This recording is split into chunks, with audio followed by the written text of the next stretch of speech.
নমস্কার বন্ধুরা, আজ আমি তোমাদের দেখাবো সুস্বাদু মশলা এঁচোড় তৈরির পদ্ধতি। প্রথমে এঁচোড় ও আলুগুলো ভালোভাবে ধুয়ে নিয়ে কুকারে দিয়ে তাতে জল ঢেলে সামান্য হলুদ মিশিয়ে 10 মিনিট সিদ্ধ করে নিলাম। সেটা হয়ে গেলেই কড়াইতে তেল গরম করে এঁচোড়গুলো এক এক করে দিয়ে হালকা লাল করে ভেজে তুলে নেব। এবার আলুগুলো কড়াইতে ঢেলে ঠিক আগের মতন লাল করে ভেজে তুলে রাখবো। এখন কড়াইতে তেল ঢেলে জিরে, গরম মশলা ও শুকনো লঙ্কা দিয়ে একটু ভেজে নেব। এবার এর মধ্যে ক্যাপসিকামগুলো দিয়ে একটু নেড়ে নেব। 2 মিনিট পর এর মধ্যে টমাটম ও আদা বাটা মিশিয়ে দেব। তার সাথে চালমগজ, কাজু, কিশমিশ বাটার এই পেস্টটি মিশিয়ে দেব।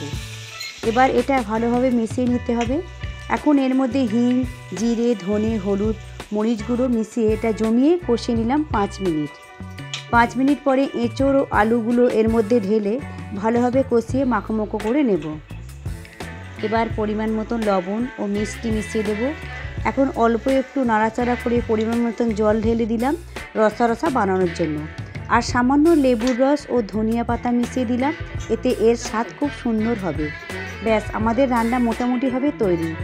এবার 10 মিনিট ঢাকনা চাপা দিয়ে রাখলাম ফুটিয়ে নেওয়ার জন্য।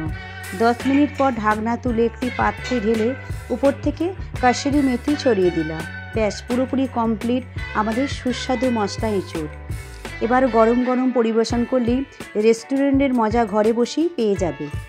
এমন আরও নতুন নতুন রান্না তোমাদের করে দেখাবো প্রতিদিন। তোমরা আমাদের সাথে থেকো।